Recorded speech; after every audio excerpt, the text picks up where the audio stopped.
Guys, raya dah nak dekat ni. Time ni lah korang nak belanja mak kau dengan isteri kau. Kau dah masak rendang raya ni. Peti ais kau sekarang mana muat guys. Ni peti ais serendah RM98 sebulan.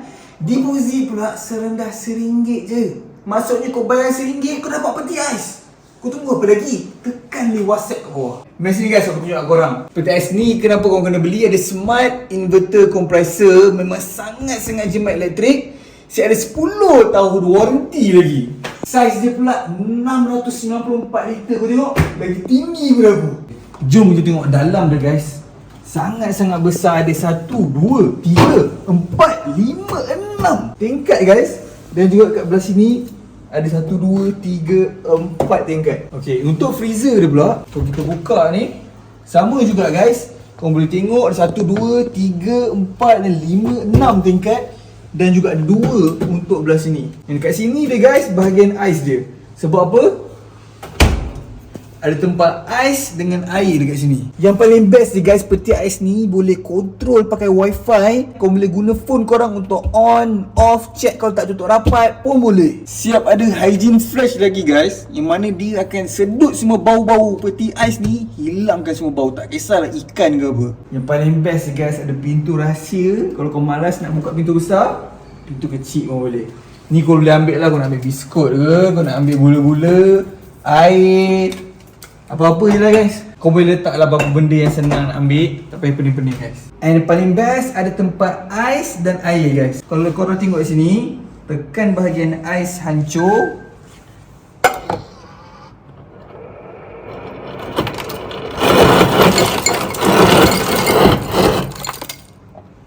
Semua ais yang telah dikisar dekat sini guys, macam ABC.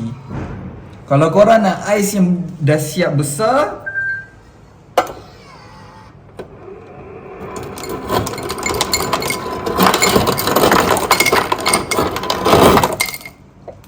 nampak tak guys?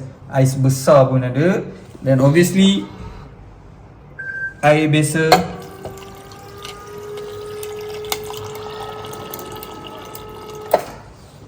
Boleh minum sampai esok. Maksudnya kau bayar RM1 kau dapat peti ais.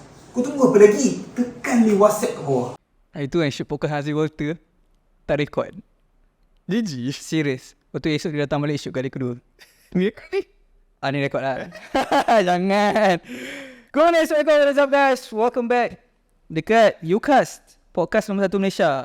So kita bawa tetamu special. Okay, siapa yang FYP dia tak pernah keluar, muka yang korang bakal lihat ni, maksudnya FYP korang bermasalah. Aku nampak handsome hari ni guys. Dan macam aku ikut tema lah. Hari ni tema dia lawyer.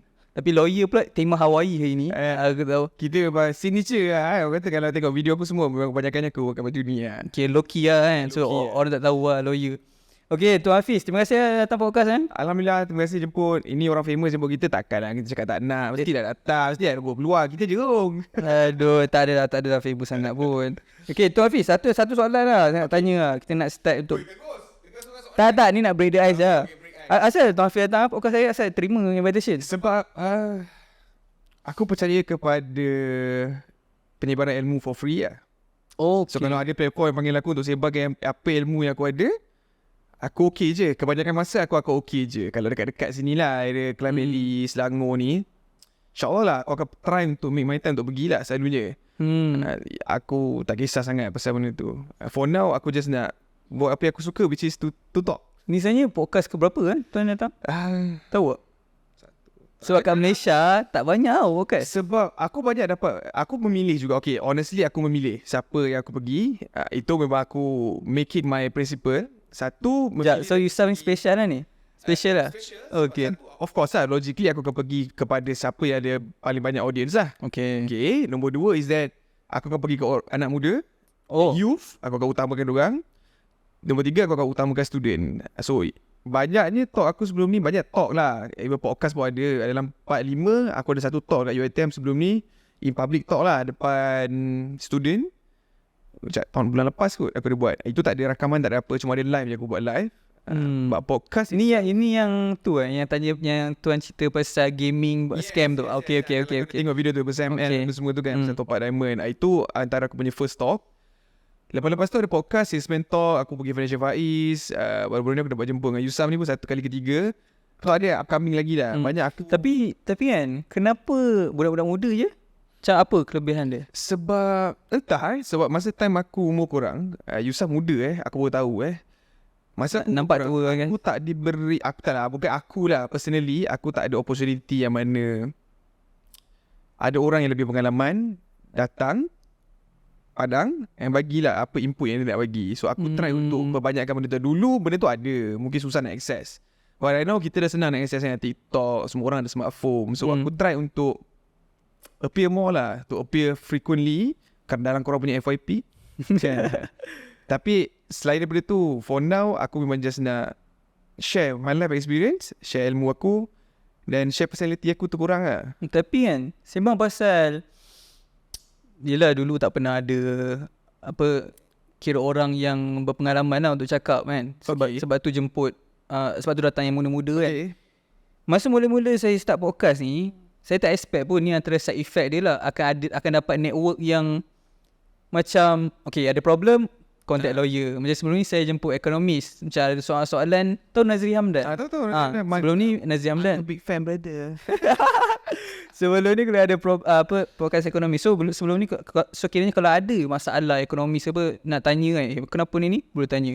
Saya nak tanya pasal bisnes, ada boleh contact siapa-siapa lah kira. So tu antara side effect Alhamdulillah daripada podcast ni. So ni siapa yang nak start podcast ni boleh start. Sikit lah, aku rasa benda tu juga aku dapat splash. Kan, kita tak expect benda tu sebenarnya kan.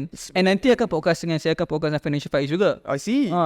So macam benda tu Alhamdulillah interesting. Kalau pendapat tuan sendiri, bila tuan tengok industri podcast Malaysia macam apa pendapat tuan tentang industri podcast Malaysia punya? Okay, to tell you honestly, I'm very green lah in this, in content creation. Also kita publishing house orang panggil lah kan.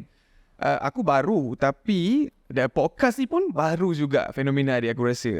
After aku nampak Joe Rogan punya, aku start dengan Joe Rogan punya podcast, kita dapat tahu podcast macam ni rupanya. Lepas tu macam kalau korang subscriber Spotify adalah podcast macam kehidupan suami isteri. Ada banyak lah private podcast, banyak sebenarnya. Melayu ke apa? Ada, Melayu pun ada. Kehidupan suami isteri Ada banyak. So, actually Spotify banyak gila podcast lokal yang ada kat situ sebelum pergi kat TikTok dan YouTube lah. Sebab dia lagi senang nak buat sebab guna suara je kan. Tapi podcast ni sekarang is getting to the time yang aku rasa yang dah matang lah. I mean, we talk a lot of podcasters talk about a lot of different things. Kalau kau nak cakap pasal undang-undang, ada orang yang buat. Kau nak berdebat pasal politik, ada orang yang buat. Kau nak berdebat pasal sports, ada orang buat. Aku rasa sekarang ni kita punya pilihan untuk mendapatkan ilmu dan juga subjective view tu, ramai dah podcaster yang bagi konten menarik aku rasa. Tapi kenapa macam audience, tuan rasa sebagai seorang profesional, Okay, audience yang growing dari segi umur daripada muda, yang muda-muda ni lah kan, kenapa nak pilih podcast daripada mainstream? aku rasa podcast is more real that is my opinion lah. Bagi aku masa time aku actively dengar podcast Joe Rogan, aku dengar TED Talk and everything kan, sebenarnya because dia real sebenarnya. Tu je effect yang ada. So mainstream macam tak real? Mainstream still real. Kau boleh tengok YouTube and kau boleh dengar orang cerita bla bla bla bla pasal pengalaman dia, apa pasal knowledge dia. Tapi bila ada discussion, dia lain tau bila ilmu tu disampaikan dalam bentuk perbincangan dan apabila ilmu tu disampaikan dalam bentuk one man show. So maksudnya audience ni jadi pihak ketiga yang mendengar. Yes, sebab apa? Bila ada pihak ketiga mendengar, there will always be soalan yang luar daripada konteks, luar daripada pemikiran biasa. Sebab dalam 3 orang tu, mungkin seorang berpendapat berbeza. Macam kita cakap dalam politics lah kan, there's left wing and right wing kan, bila kau berdebat pasal politik. So sama lah dalam macam podcaster. Sebab kalau orang tanya soalan-soalan mainstream je, ilmu tak dapat nak sampai.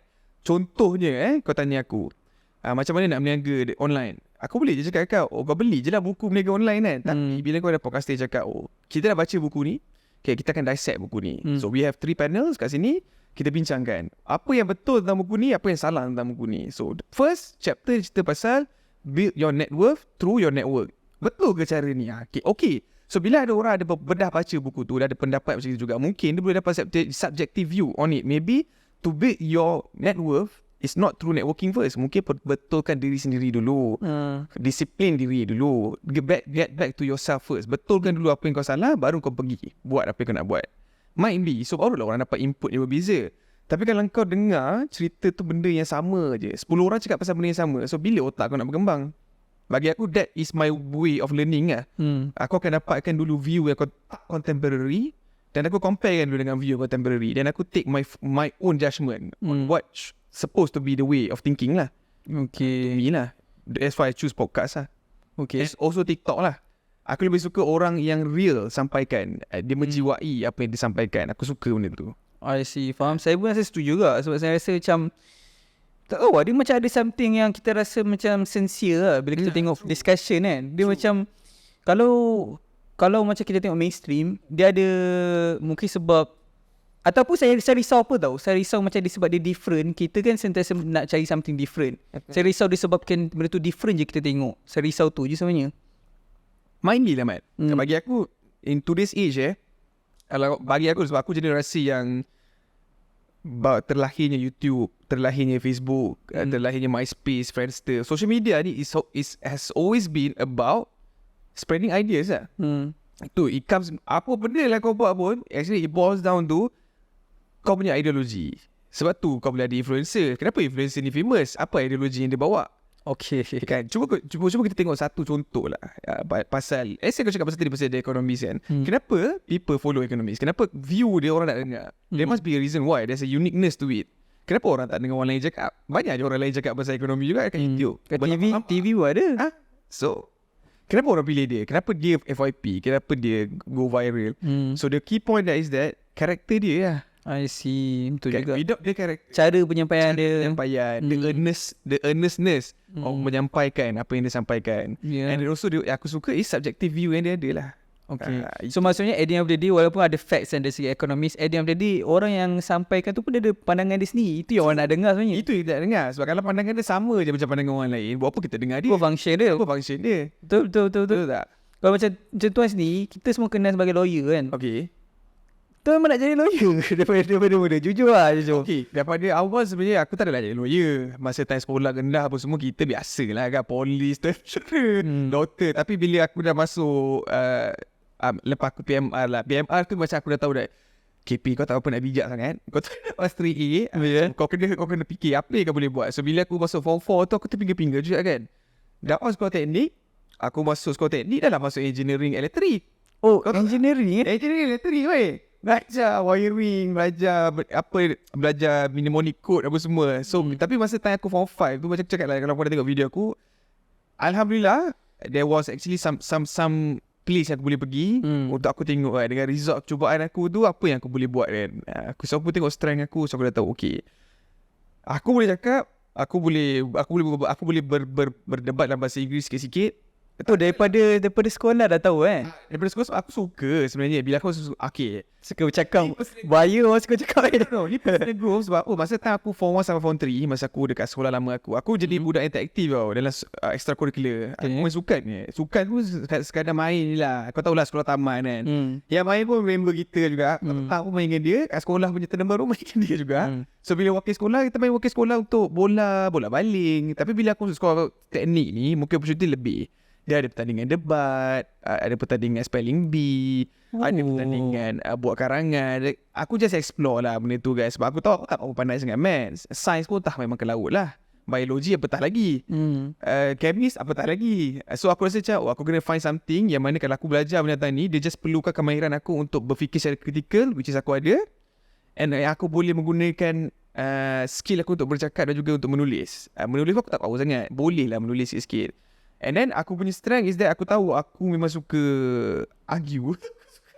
Ya kan? Bila benda kecil daripada berdebat tu lah perasan. Yes. Benda kecil tu mak aku macam cakap, kau ni memang lawyer buruk. Oh, menjawab lah kira. Menjawab apa kerja kan. Oh ya. Jawab mak cakap apa, alamak ni ya. Nak je macam tu lah. So ada ni lawyer kat situ lah. Maybe lah. Lepas tu macam boleh shift lawyer ni?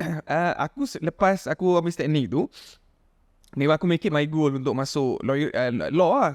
Okay. Masa tu aku memang target untuk masuk asasi program. Tengok suits ke apa ni? Tak ada. Aku masa tu target untuk masuk asasi program. Sebab aku tahu to go through asasi program, kau senang dapat masuk ke program akan datang. And asasi program is considered as A level lah. Kalau kau ada asasi certificate, kau terus jump pergi degree. After 1 year to 1 year and a half, kau terus jump pergi degree. So aku fokus kat asasi program ya. So masa tu asasi program tak banyak. Ada asasi law, asasi science, asasi apa, sains hayat, ada tak banyak. So tak banyak juga universiti yang tawarkan program asasi masa tu. Time aku lah, which is like what, 10 years ago, 15 years ago. So masa tu aku tengok asasi law ada, asasi sains. So aku banyakkan asasi law lah sebab peruntukan masa tu is that kalau kau nak masuk asasi law 4 kredit, bukan 4 kredit, 4A 2 kredit. So kau dah layak untuk memohon asasi law. Okay. So aku mohon je lah law. And aku satu lagi, masa tu aku filter lagi, selain daripada aku nak asasi, aku nak juga degree profesional. So aku tahu aku tak boleh jadi doktor, aku tahu aku tak boleh jadi accountant, aku tahu aku tak boleh jadi engineer. Kenapa degree profesional? Sebab Cik Gempak bukan. Sebab masa tu aku berpendapat bahawa sekiranya kau ada degree profesional, kau nak kerja apa senang. Kau nak kerja government senang. Especially kalau kau ada degree law, kan? Degree law ni tak adalah, bukan aku nak bangga ke apa lah. Kau jangan salah anggap kau jangan edit datang. Aku cakap degree law ni dia macam dia sama macam degree TESOL, dia sama macam degree in corporate science. Dia multiversal. Dia degree ni kau boleh kerja lawyer boleh, kau boleh jadi insurance agent kau boleh jadi BTD kau boleh jadi polis, kau boleh jadi tentera. And kalau kau masuk all these departments, you will get good. Kau boleh mengorak langkah kau lagi cepat. Sebab kebanyakan jabatan-jabatan kerajaan dia perlukan pegawai undang-undang juga. So pegawai undang-undang, kalau kau ada CJ undang-undang kan, kau senang lah nak adapt. Kalau kau jadi PTD contohnya, kau kena deal dengan polisi, dengan policy making, dengan team management, lepas tu dengan bylaw semua memerlukan kemahiran untuk membaca undang-undang juga. So banyak benda law degree ni boleh pergi sebenarnya. So masa tu aku dah fikir macam kalau aku macam mana boleh tahu Sebab UPU kan masa tu ni apa jom masuk U. ada Semua jom masuk U. Kebetulan lah aku pun ada kesempatan pergi kan. So masa tu pula zaman Facebook tengah meletup kan. So group banyak. Okay. Kalau kau masa tu apa 2009? 10 tahun. 2009 masa tu. Tapi tak ada Facebook 10 tahun pun yang lain. 2009 2010 masa tu, generasi aku tu kan generasi aku tu dah yang orang yang budak-budak yang gunakan Facebook masa umur 13 14 15 semualah. So bila kita orang dah besar, Facebook tu dah jadi macam tempat orang menyampaikan ilmu. Sama lah macam TikTok sekarang. Okay. So masa tu ada group pasal group undang-undang, group universiti, group jom masuk EU apa semua. So dah bincang kan lah. Okay, degree profesional ni selalu aim lah. Kalau boleh aim for degree professional. Sebab apa, senang kau nak mengorak langkah ke alam pekerjaan. So kita masa tu kita naif, kita percaya kita jadikan tu reason lah. Tapi bila aku fikir balik, sebenarnya tak kisah pun kau degree apa pun, asalkan kau ace it, kau boleh buat, kau minat, kau suka, bedal je lah. Tapi kalau sembang pasal lawyering study lah kan, so bagi tuan macam apa benda misconception pasal belajar lawyering ni selalu yang orang akan ingat yang rasa tak betul? Okay, dulu orang cakap budak law ni kerek. Okay, kalau kau pergi UiTM Okay. Aku kena boleh cakap sebab UiTM je dia punya yang menunjukkan benda ni real lah. Okay, aku UiTM Shah Alam. Okay. UiTM Shah Alam. By the way, mak saya UiTM Shah Alam law juga tau. I see. Tapi dia belajar diploma je. Okay. So UiTM ni masa time tu dulu boleh siap fact lain cakap kita orang ni kerek sebab apa? Pakar je cantik, ikhlas lah. Semua masing-masing memang cantik. Okay, ni betul lah. Ni memang betul. Lepas tu dia akan cakap, budak law ni kerek apa? Cakap English je. Cakap Melayu. I don't speak online. Kan, aku tahu ni cakap budak law ni mana nak kawan dengan budak fact lain kan. Mana nak kawan semua nak dengan orang-orang yang sensor je cantik. Tapi tu misconception lah. Macam aku dah apa kot. Aku dah tahu dah kampung datang ke Shah Alam masa tu. Lepas daripada kasasi kuatan aku datang Shah Alam. Aku dengan selibitnya apa semua kan. Cakap tak adalah macam gitu pun sebenarnya. Because aku rasa bila aku masuk fact tu sebenarnya fact tu sama je macam fact lain. Beza dia mungkin budak-budak kat situ dia lebih influenced by untuk communicate in English mungkin sebab cara pembelajaran aku kan ada man. Tapi selalu kita dengar macam contoh bila habis study lawyering kan, saya dulu tak tahu sekarang still apply ke tak, selalu dengar macam habis doktor, habis engineering, lawyering ni macam dah habis belajar tu. Ada betul ke? Sebenarnya je man. Kalau kau cakap masa zaman bapak-bapak kita, zaman mak-mak kita yelah kan, to grad as a lawyer, to grad as doktor still relevant lah bagi aku. Sebab doktor ni is susah doktor. Sebab doktor tu profession itu sendiri adalah profession yang diperlukan. Without doctors it's hard to develop. Yelah, susah untuk negara tu survive kalau rakyat dia sakit. Tapi for lawyers ni, back then kenapa orang pandang enggak? Sebab lawyering ni dia merupakan profession yang distigmatise juga dengan kekayaan. Okay, so maksudnya orang ingat kaya lah lawyer ni. Kalau kau jadi lawyer, aku kaya. Apa jadi lawyer kau memang akan kaya. Sebab apa tu? Sebab memang itulah dia punya bukan lumrah lah. Itulah stigma dia. Itulah stigma dia sekian lama. Tapi memang betul pun back then to have a law degree it's not cheap and it's not easy. Sebab apa kau kena pergi luar negara, pergi UK. Tak banyak universiti yang tawarkan kos undang-undang. Back then it was UM And also diploma in undang-undang it was in ITM lah masa tu. Oh. Back in my father's days, your father's days, your mom's days. Sekejap. So basically, kalau kita belajar lawyering kat negara lain, kita jadi balik Malaysia boleh jadi lawyer? Boleh, tapi there's a certain filtration lah. Itu cerita sembang nanti lah. Okay. For now, aku cuma cakap kenapa profession tu nampak, kalau kau jadi lawyer kau kaya. Sebab memang susah pun jadi lawyer dulu. Okay. Alright? Right now, local universities, dia tawarkan production untuk lawyers lah. Okay, university. UiTM ada, UM ada, UIA ada, Uniza ada, MSU ada, Briefis College, banyak. So, professional lawyer ni pun dah jadi macam engineering juga. Sebab the production dia dah banyak. Okay, there's an influx of supplies of lawyers. Tapi, lawyer pula, bukan macam doktor, bukan semua hari-hari orang pergi court nak buat case. Sebab volume of work atau opportunity for business is berbeza lah dengan medical. So as time goes by, okay, lawyer ni jadi sama je macam engineer. Kau start gaji fresh pun mungkin 3.5. Sebab ramai ke? Sebab ramai lah. Because apa, dia punya production of lawyers tu kat Malaysia, locally grad pun dah ramai dah. Tapi dari segi budak-budak yang baru nak masuk, diorang tahu tak benda ni tu rasa? Aku rasa diorang tahu. Cuma gah dia macam aku cakap lah, it's a professional course. Kau nak masuk professional course bukan senang.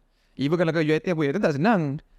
Bukan senang. Sekarang lagi lah dia tak senang sebab dia interview apa semua. Zaman aku pun tak senang. Zaman aku pointer kena maintain. Kau kena muat, kena lepas. So there's a lot of things that dia bagi letak as a filter, as a benchmark lah. Kan, untuk kau stay in the course. So benda ni tak senang. So daripada macam course aku masuk kontan asasi 600 orang yang keluar pergi degree less than 200. Maksudnya sebab diorang tak nak pergi ke Sebab tak lepas requirement. Oh. There's a lot of requirement juga. So benda ni bukan mudah juga. Nak dapatkan degree ni pun bukan mudah. So profession tu itself is good. Okay, tapi sebabkan Malaysia ni, kita kalau cakap pasal business sense lah Malaysia ni yang aktif, ekonomi aktif, yang ada banyak corporate business apa semua dekat Klang Valley dengan Selangor lah kebanyakannya. So there's an influx of ada kelebihan lah kalau kau jadi lawyer dekat Selangor, dekat KL. Kau mungkin akan dapat gaji yang okay. Tapi peluang pekerjaan kat sini pun it's not that big. So apa, dia centralize kat sini je. So there's a lot, semua banyak universiti yang keluarkan lawyer sekarang. So bila kau chambering apa semua, kau akan nampak sebenarnya it's not that easy untuk dapatkan pekerjaan. Bagi tuan rasa kau nak masuk lawyer ni, dia kena lebih kepada dia yang nak belajar ke ataupun siapa je pun kalau dia. Bagi aku kau kena ada self-interest lah. Self-interest kena ada. Ramai yang macam masuk dah tak jadi lawyer pun. Ramai Lagi ramai betul ke lagi ramai jadi lawyer? Lagi ramai yang tak jadi lawyer. Betul jadi apa? Dia tadi masuk dalam corporate world, jadi exec apa semua boleh. Tu cakap HR pun boleh. Dia orang adalah okay, laku lah diorang ni. So bagi aku, kalau kau tak jadi lawyer yang pergi court, lawyer yang buat case, tak semestinya kau bukan lawyer. Kau still buat benda legal juga. Cuma kau tak pergi court lah. Beza dia kat sini adalah kau nak jadi lawyer macam mana. Kan, kalau kau cakap lawyer, advocates and solicitors, we go to court. Okay, we do cases. Okay, we deal with courts, jabatan apa semua. Kalau kau tak nak jadi lawyer yang pergi court, buat case-case, pendaftaran dan sebagainya, not working in a firm, dalam satu firma guaman, kau boleh je kerja corporate. Boleh cerita ke berapa gaji fresh grad? Lawyer Around there lah. Sama je macam engineer. Saya rasa fresh grad lepas chambering dia tak sama. 9 bulan gaji chambering is around 1,000 to 2,500. Okay, itu chambering. Apa chambering Chambering ni kira macam houseman lah. Macam ambil pengalaman lah. Chambering ni tak bukan pengalaman. Chambering actually is a requirement untuk kau dapatkan lesen untuk beramal sebagai peguam dekat Malaysia Semenanjung. Tapi dibayar lah. Dibayar tapi tak ada minimum wage. So tak tentu. So depending on the area you macam tuan berapa? Masa time aku dekat JB aku dapat 1,000 je. Tapi chambering kerja kau tak banyak lah. Bagi aku masa tu kerja aku tak heavy sangat. So aku belum jadi lawyer full lagi. Kan aku cuma boleh assist aku punya lawyer senior kat situ je. Aku boleh tolong dia buat saman, belajar dengan dia. Yes, it is a learning process juga. Tapi kalau kau dah duduk dalam firm yang bagi kau kerja, okay, sometimes kerja kau satu je, which is contohnya draft saman. So kerja kau daripada awal kau start sampai kau habis draft saman je. So by end of the third month, maybe kau dah pro dah. Tak adalah pro, kau dah pandai. Okay, so 3, 4, 5, 6, 7, 8, 9 kau buat benda yang sama, kau dah okay. Alright. Sayangnya kat situ ilmu kau satu je lah. Macam aku, kesempatan aku, walaupun gaji aku kecil, ilmu aku dapat daripada ex-master aku banyak. Ilmu jenayah, ilmu civil. That's the point pun kan. Nak belajar sebab dia macam kita bayar, kan kita dapat gaji kecil kan, tapi sebenarnya kita dibayar dengan pengalaman tu, bukannya lebih daripada tu. Tapi orang tak nampak. Tapi bagi aku, still you need to be paid accordingly, according to the current rate of economy lah. So, let's say Okay, macam current rate of economy. Yes. So problem dia is tak ada minimum wage Yes. tu lah. Okay. Yes. Cuma macam aku, let's say aku orang Johor. Okay, masa time aku nak chambering kat sini kan, aku sewa rumah kat flat PKNS S7, lebih kurang satu kepala lebih kurang RM250. Okay. Aku bayar elektrik, bil api, air kena pakai bulan lagi 100. So 350.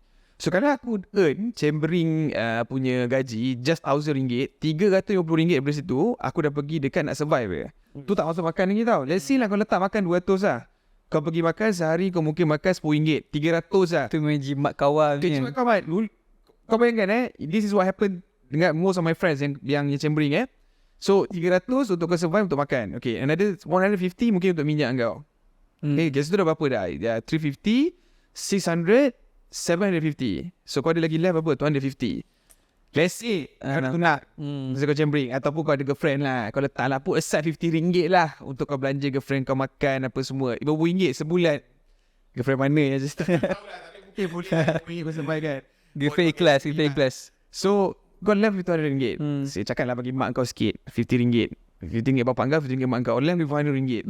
So kau punya gaji tak cukup sebenarnya. Basically kau live frugal gila. Kau mengharapkan clean. Kalau chambering dia akan mengharapkan clean. Dia macam intern lah Kau tak sama? Lebih kurang. Lebih kurang. Yes. Okay, faham. Cuma aku tahu, aku sedar benda ni is an issue jugalah. Adalah dunia guamat. Tapi bagi aku, yes, we need a minimum wage lah for chambering kan. At least ikut yang apa kerajaan usulkan lah dalam akta pekerja, which is RM1,500 or RM1,500. Tapi bila dah habis chambering tu, Dapat gaji full. gaji full RM1,800 lah. Tak, gaji full kau dapat kalau freshie, maybe kau boleh dapat. Kalau let's say macam aku kat Johor dulu kat Johor, depending on the area, 2,007 to 3,005 range untuk the first 2 years lah. Susah lah dapat kerja. Dekat Johor masa tu agak susah sebab Johor tak besar. Johor besar tapi peluang pekerjaan untuk law firm ni dia kurang sikit lah volume dia. Law firm Tu yang ramai datang KL. Yeah, sama yang datang KL sebab KL banyak. Kalau datang KL auto dapat kerja lah. Tak adalah auto dapat kerja. Aku ada je kawan aku yang masa lepas chambering 2-3 bulan tak ada kerja. Ada yang baru berhenti tak ada kerja. Lepas PKP tu lagi lah. Minta-minta tak ada kerja. Susah juga. Tak adalah cakap senang. Tapi the opportunity is better dekat tempat yang besar lah. Tapi JB pun sekarang pun dah growing. JB pun okay. KL Negeri Sembilan pun okay. Melaka pun not bad sekarang. So nowadays aku rasa generasi sekarang dia banyak option. Dia lagi banyak option daripada zaman aku kot. So masa tu saya tengok podcast Assessment Talk lah. Okay. Tu cerita pasal pengalaman time PKP susah semua tu kan.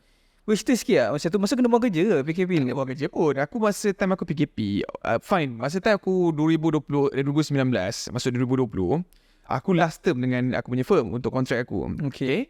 So afterwards 2020, kita tak tahu pun akan ada PKP. Okay, cuba aku decide. Okay, maybe it's time untuk aku buat first diri. Okay. Uish, dah time tu berapa tahun kerja lah? Masa tu dah 4 years lah. Oh, kira ada experience lah. Ada experience, aku banyak buat kes aku sendiri apa semua. Semasa dekat firm lama aku pun aku dapat opportunity untuk handle kes aku apa semua. Aku tak target untuk buka firm untuk aku cater kes besar ke apa. Okay, jap, sorry. Tapi kalau bila kita kerja dalam law firm ni, sebagai pekerja lah kita dapat handle case kita dapat bonus yang menang case. Tak ada.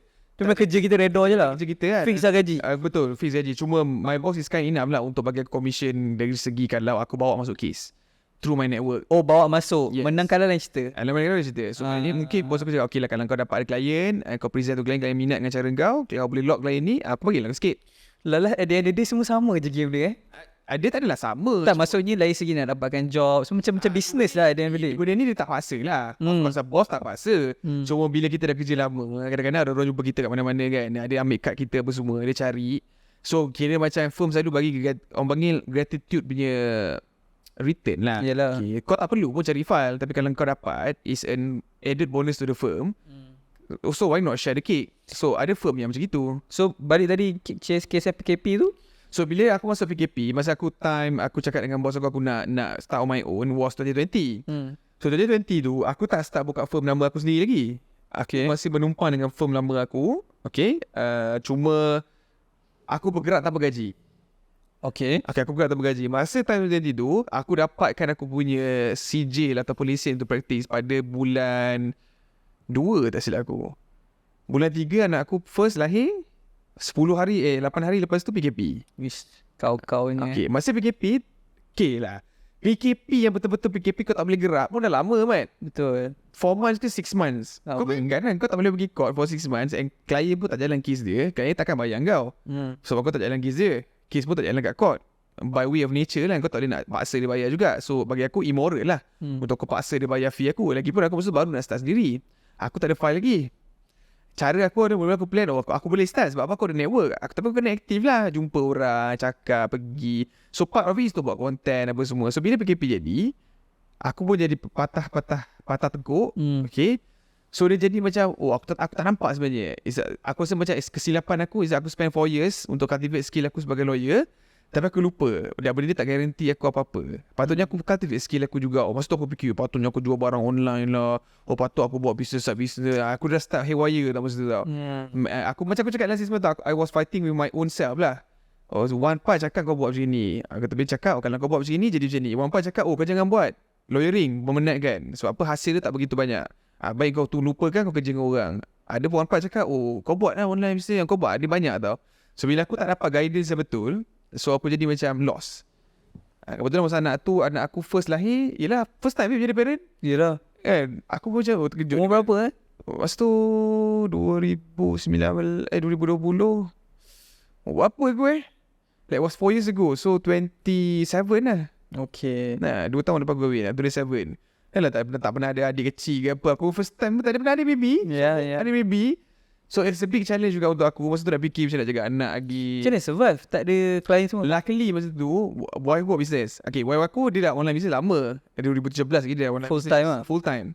So wife aku dia banyak support. Aku still dapat gaji lagi lah daripada cases aku. Ada kes kadang-kadang kena pergi court, ada. Tapi aku tak boleh cari kes. Aku tak boleh bring in new cases masuk. So as time PKP pergi tu, kadang-kadang sebulan aku dapat cover macam cakap kan, dalam 1,000 gaji aku. 1,000 boleh lah bayar rumah apa semua. Tak adalah barai teruk. Tapi kau tak boleh ada saving, kau tak boleh beli susu. So duit kau tu habis dekat beli barang rumah.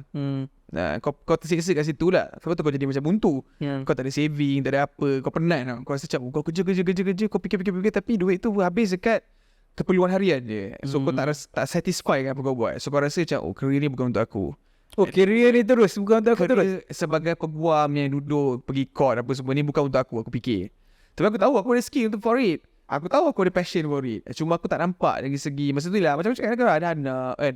Dulu kita boleh survive 3,000 sebulan. Bila aku 3,000 aku 3,000. Boleh je survive. Mewah je. Tapi bila anak benda tu berubah pula. Kan kau kena beli susu semua. So financial kau pun jadi kacau-kacau. Kalau ada anak 6,000 sebulan struggle Struggle juga sebenarnya dulu kalau kat Klang Valley ni. Yeah. Kalau banyak lah. There's a lot of factors to that way in lah. Dari segi kau punya keperluan. Gaji aku okey sebelum PKP. So aku adalah buat beli kereta apa semua. Tak nak lah sampai benda tu hancur kan. So nasib baik wife aku buat still make money. Kita boleh lah survive. Bayar kereta, rumah boleh bayar. Keperluan boleh bayar. Kalau tadi berbalik pada tak boleh nak keluar cari kes, macam mana orang cari kes Ustaz? Network kan man. That is the hard part of being a lawyer. Kau masuk dia tak faham. Sebab kau tak boleh pergi buat marketing macam kau buat. Contoh aku buat video ni kan. Okay, next time boleh jumpa saya untuk dia tak boleh tak? Okay, kenapa tak boleh? Kenapa lawyer tak boleh buat marketing? Ethics. Memang benda tu law. Dia undang-undang. Dia bukannya aku cakap benda ni daripada petik, daripada angin ke apa, tak ada. Memang dalam akta. Yelah, tapi like kalau macam dari segi reason, kenapa? Reason dia because macam mana siapa aku tanya, because the basis of UK punya belief in legal as a lawyer. Apa UK punya? Okay, aku nak faham undang-undang kita, practice kita sebagai peguam apa semua ni, lahirnya daripada practice common law. Okay. Okay, kalau kau pernah dengar. Tak pernah. Tak pernah dengar So common law ni apa? Zaman kita kena jajah, okay, kita menggunakan undang-undang British. Okay. Untuk mengawal selia kehidupan seharian rakyat tanah Melayu masa tu. Okay. So apabila kita merdeka, undang-undang ni diadaptasi kepada undang-undang sebagai undang-undang kita. Okay, termasuklah profession sebagai lawyer. British jajah kita bukan 2 hari. Biasa kita berpuluh-puluh beratus tahun. So profession lawyer tu pun lahirnya prinsip dia macam mana jadi lawyer, macam mana nak tu is from common law. Okay. And common law punya kepercayaan is that the bar ataupun advocate dan solicitor ni adalah satu profession yang suci. Profession yang mana kita, orang ada masalah duniawi, datang ke kita dan meminta kita untuk memberi nasihat undang-undang supaya masalah tu boleh diselesaikan. Dan jika kita ditempatkan dalam keadaan mana kita berhadapan dengan kesusahan orang dan kita menggunakan peluang tu untuk buat duit, adakah profession itu dikatakan suci? Itu dia punya Tu reason ni dia. Reason dia lah. Sebab kau berhadapan dengan orang yang bermasalah. Should you abuse your position as person with knowledge, bagi marketing, kalau anda kena jatuh di McDonald's, sila cari saya. Bukan semua orang kes sama, Mat. Fakta Yelah. dia. So kau tak boleh buat malicious advertisement macam gitu. Tapi macam boleh je advertise macam saya ada lawyering punya firm, kalau ada apa-apa boleh datang. Itu subjektif. Okay, itu kira advertisement juga ke? Itu advertisement juga, tapi it's advertisement yang subtle. Okay, aku tak boleh cakap benda tu sah, aku tak boleh cakap benda tu salah. Tapi promoting your own firm is against. Oh, so kira salah lah juga. Salah. Sebab aku tak pernah promote firm aku. Macam mana orang nak tahu ada firm? So memang In your own unique way, bila kau jumpa orang apa semua, orang tanya ke, aku cakap lah. Tapi macam aku tak perlu cakap benda tu. Aku ada office sendiri. Kan aku kerja masa aku sendiri. Aku cakap aku peguam by career. Tapi bila aku duduk kat TikTok, aku tak cakap aku duduk kat sini untuk selesaikan masalah legal korang, tak. okay, kita akan masuk kat TikTok je lah. Tapi like macam mana firm lain survive? Networks. Cuba bagi like technical sikit network. Physical networks. Kiranya macam jumpa orang bagi tahu saya lawyer. Yes. Tapi tu macam advertise juga, saya bagi tahu. Itu tak advertising mass market. Oh, tak mass market lah. Okay, faham. It's acceptable. Okay. As much as people to deny, law firm is a business juga. Okay, boleh buat marketing tapi dengan cara yang sopan. Okay. Basic, kau pergi jumpa orang ni in a network event and saya buat lawyering kan. If you have any legal problem, you can find me. Dia tak ada bercakap, you ada masalah apa? You tak, okay, sorry, agreement you kena cari I. Dia tak boleh macam tu. Okay. Subtle. Subtlety tu penting dalam profession ni. Faham. Okay, kalau orang tu tak ada duit, macam mana nak ada lawyer? Masuk kau? Ada ke macam satu badan yang untuk orang tak ada duit punya? Ada. Ada lah. Even dekat Selangor pun, kalau kau orang Selangor, Yayasan Bantuan Guaman Selangor ada. Kira kerajaan punya lah. Kerajaan negeri. Yang tu kerajaan negeri Selangor punya.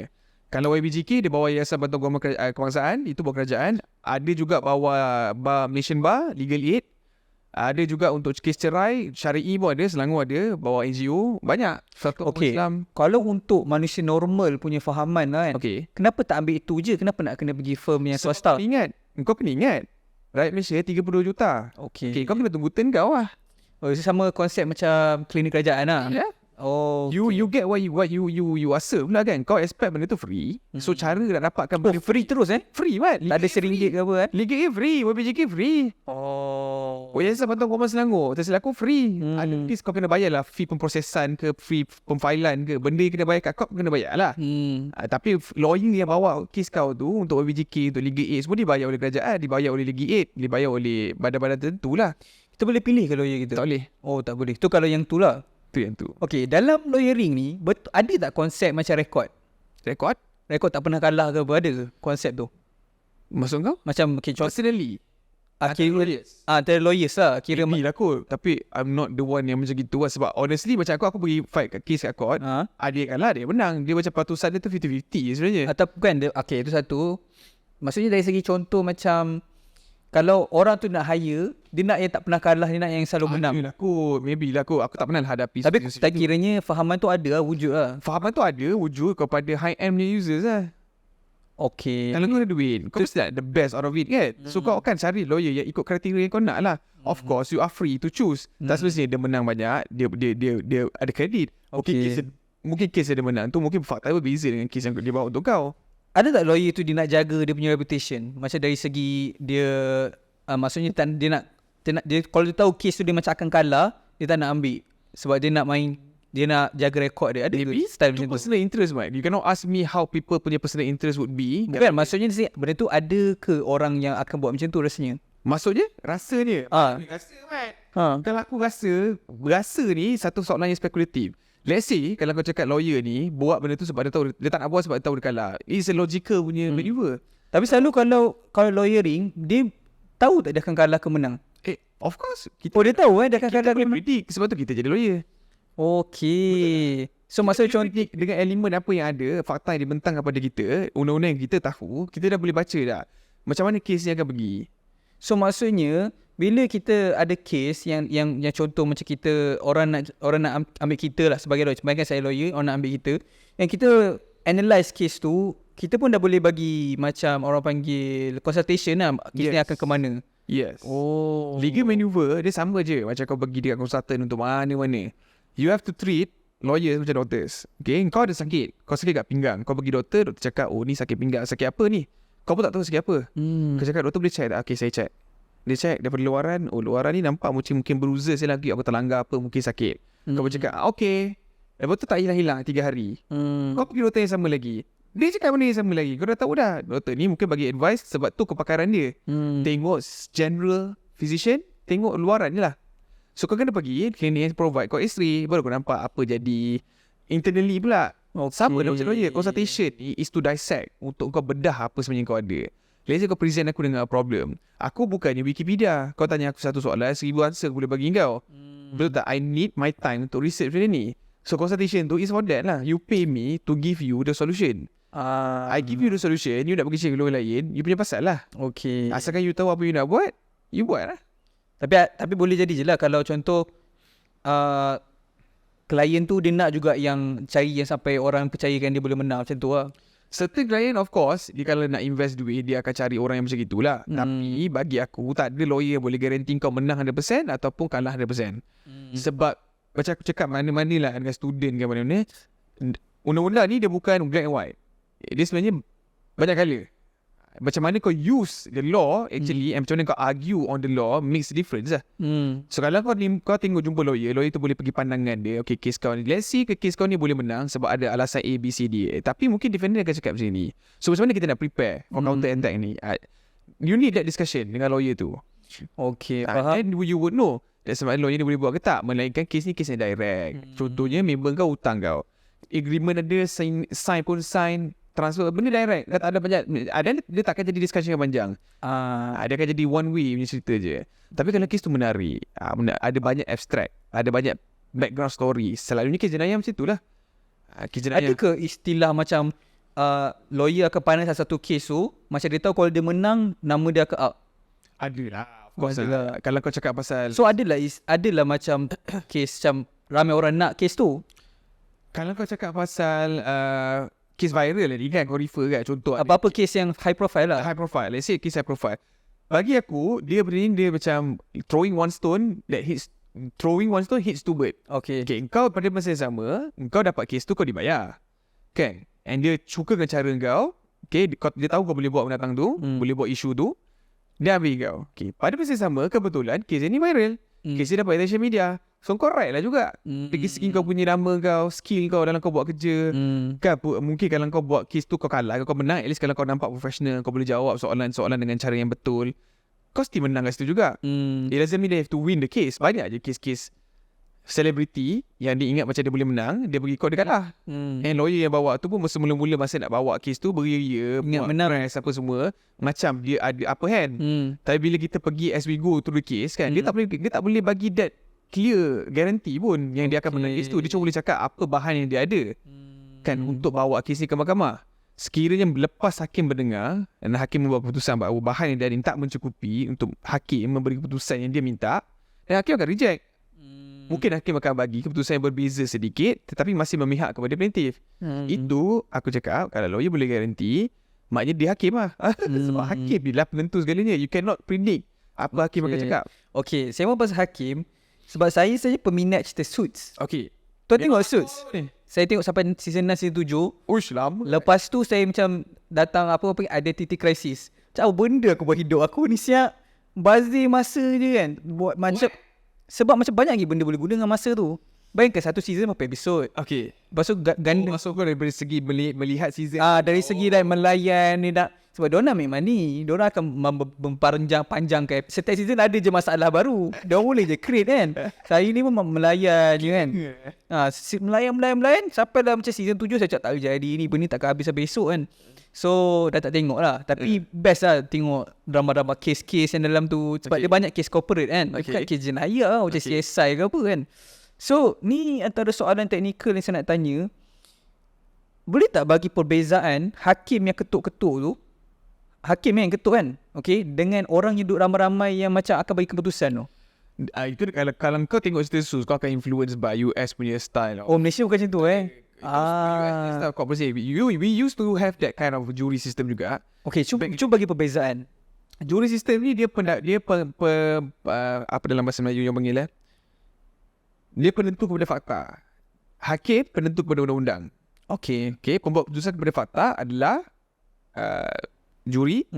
Pembuat keputusan kepada undang-undang adalah hakim. Itu dalam juri sistem punya konsep. Okay. Is that saya dia tertuduh ni, dia depose, defend dia apa semua, tapi dia depose facts tu kepada juri untuk yakinkan juri bahawa apa yang pihak pendakwaan sedang cakap bahawa klien dia dibunuh orang ni tak betul. Sebab apa dia tak betul? Penceritaan.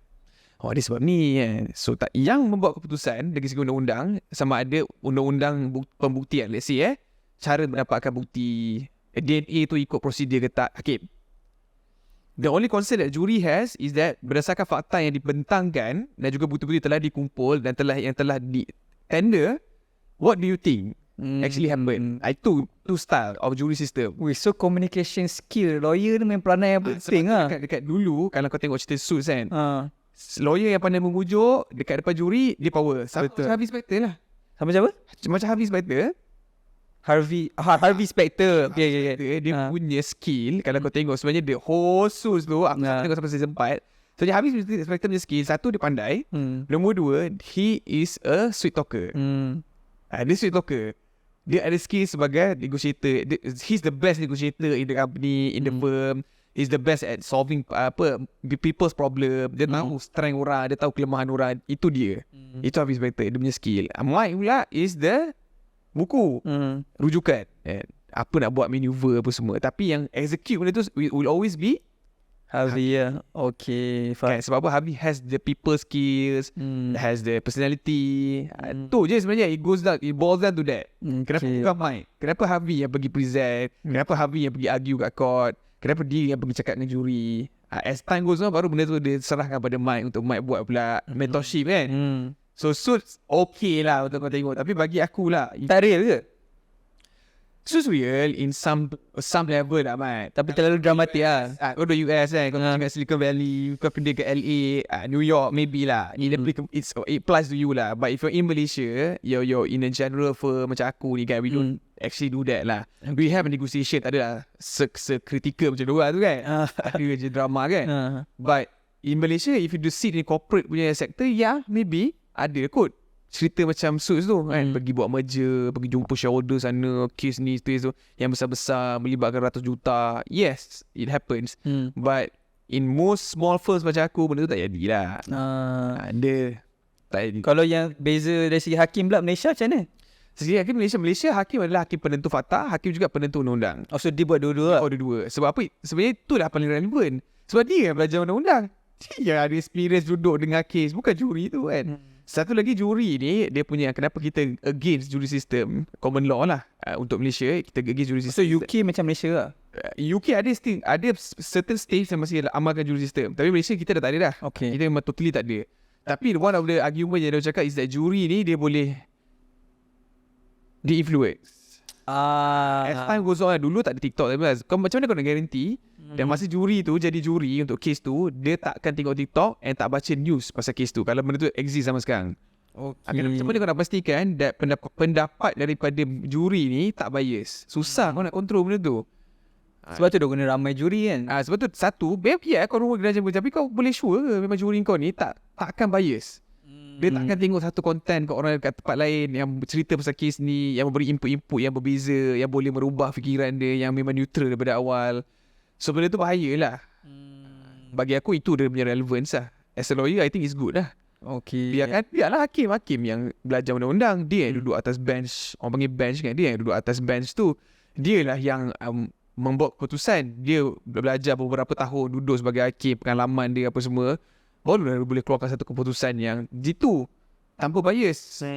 Walaupun dia ada baca, dia tengok TikTok, dia ada baca Facebook, Tapi sebabkan dia belajar undang-undang, sebab tu dia tahu dia. macam mana cara pemikiran dia apabila dia dihadapkan dengan kes ni, apa pemikiran yang dia patut letak sebagai hakim, dan apa pemikiran dia bila dia habis waktu dia sebagai hakim. So benda tu sebenarnya dia perlukan experience dan training kan. Mungkin daripada awal kau young, kau eager kan, kau susah nak differentiate kan. Okay, kau jadi hakim, kau kena neutral, kau tak boleh ada bias, semua benda tu experience lah. Kalau dari segi tuan sendiri, bila kita nak ambil satu kes tu, kita tahu tak kadang-kadang kita punya klien tu dekat pihak yang salah ke pihak yang benar? Tu tahu. Kalau kau buat civil kau tahu. Civil kau tahulah, sebab civil dia memang dia direct. Contoh macam kes tutup hutang, kes sama malu. Akan contoh sama malu subjektif lah. Kadang sama malu tu dia cakap sama malu. Tapi macam kita boleh tengok macam tak adalah teruk sangat, tak capai pun elemen yang kita nak cari. So maybe kita akan ambil. Tapi kalau dia eager nak buat je, kita buat je. Like, business for us, but Okay. we have advice you not do, but if you want, then we buat je lah. Kita dah business kan, kita dah bagi tahu kau, kalau kau still nak risk it, then you risk it lah. Kalau dalam kes jenayah pula, kalau kita contoh lah, let's say macam kes yang aku buat, kes kadang-kadang kes dadah. Okay, dia duduk lepak kau, memang dia hisap batu kan. Contoh dia hisap batu ke hisap apa kan, memang dia hisap, tapi masa tu mungkin barang tu bukan dia punya. So by law, barang dia bukannya tengok siapa hisap, dia tengok barang tu kepunyaan siapa. So kalau dia kena mengaku sebab just because dia kat situ, tak fair lah.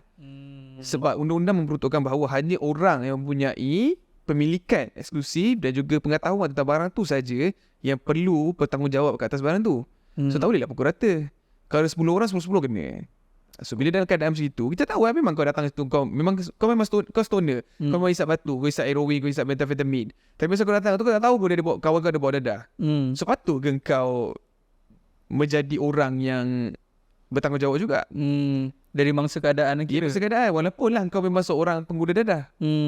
Kan sekarang masyarakat dia tak nampak konsep tu. Kalau lawyer yang paling masyuk dalam kategori yang mana? Masyuk dari segi Duit lah.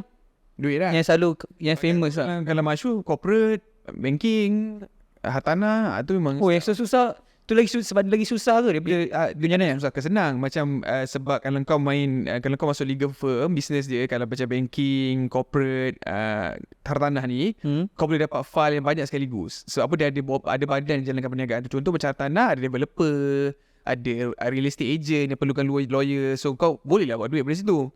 By volume. Contoh corporate pun sama juga, nak buat agreement, nak buat shareholder agreement, kau kena ada kau punya network. Tapi untuk banking dengan corporate, dia more kepada partnership. Kau boleh minta partnership dengan bank, partnership dengan majlis pembenaran untuk buat saman diorang. So volume punya cases. So diorang lagi ada mekanism untuk buat duit banyak. buat duit tu lagi teratur daripada firm litigation. Mic pusing. Okay, Tegak sikit. daripada firm litigation. Sebab firm litigation ni kita mengharapkan klien day to day, Okay. case to case basis. Sebab tak semua orang kan ada case untuk pergi court untuk argue. Kalau macam tu kenapa tuan tak buat yang tu? Sebab kita tak cakap, tak cukup lagi pengalaman. Oh, so nak buat tu pun dah susah kira. Sebab aku tak buat benda tu masa aku belajar. Aku buat jenayah dan juga sikit-sikit civil. Aku tak buat banking, aku tak buat conveyancing. Sebab memang tak tahu buat duit kat situ ke ataupun tak minat? Aku tak ada skill untuk buat kes-kes tu. Oh ya Baru-baru ni je aku baru ada. Kira lagi susah kan? Susah juga sebab kau dah dapatkan partnership pun, kau perlukan firm, kau perlu ada umur dia. Kadang-kadang partnership ada nak umur firm 5 tahun. Umur firm aku baru 2 tahun 3 tahun. Sorry 2 tahun. Tapi macam tu Hafiz punya firm sekarang ni boleh je lah, boleh je masuk ke situ lah. Boleh, tapi in the long run lah. Mungkin tahun ke-5, tahun ke-6. So salah satu firm tu boleh buat macam-macam jenis kes lah. Boleh. Tapi lagi the best is to be pakar dalam satu bidang ataupun buat je semua. Dia tak ada hard and fast rule, Mat. Dia tak ada macam kau kena pakar satu bidang ke, tak ada. Macam doktor ke apa tak ada lah. Bagi aku is all about self interest. Apa kau nak buat? Contoh suka apa Macam aku memang suka buat jenayah, and aku mendalami kes-kes jenayah. Kau suka jenayah? Aku mau buat kes jenayah. Aku suka lah kes jenayah. So apa tu? Sebab aku rasa dia perlukan, dia menarik lah. Sebab apa, kau akan jumpa orang yang unik. Penjenayah ni unik. Kau akan jumpa orang yang berbuat colourful dalam dunia gua jenayah. Kau akan jumpa benda-benda yang kau tak dengar hari-hari. Kau akan tahu benda-benda yang orang lain tak tahu. Kau akan tahu dari sisi gelap yang apa yang kau pernah dengar kat Facebook pasal mafia lah. Kau akan mengkaji benda dalam kes yang memang dah dilaporkan oleh mahkamah apa semua. Kau boleh baca, kau boleh faham kes-kes tu. So bagi aku jenayah ni dalam tu dia memerlukan problem solving punya kepakaran. Yang aku suka buat benda tu. Oh, dia just bukan make a decision macam biasa-biasa. Dia macam colourful lah bagi aku. Tapi bila tengok cerita Suits kan, contoh okay lah, mungkin dah tak nak sama lah, tapi macam diorang sampai tak boleh tidur malam, macam tengok kes lagi. Betul macam tu lah kira. Itu kalau aku Ricky bicara macam tu. Kadang-kadang tidur 2-3 jam nak prepare ujahan, nak prepare soalan-soalan balas, nak buat research. Selalunya aku dah belajar daripada aku punya mistake. Sebab dulu aku selalu buat benda semua macam last jujur. minute. Sekarang ni bila aku dah buat case tu, aku dah research dulu apa bahan aku nak buat, apa semua. So as time goes on, aku dah tahu apa aku nak buat. Dia tak berat sangat. Lagipun aku tak ambil banyak case sebab case yang aku ambil semua eksklusif lah. Maknanya memang aku nak buat. Memang aku personally buat, memang sendiri attached to the case and aku layan customer tu sendiri lah, communicate dengan sendiri, aku tak ada team.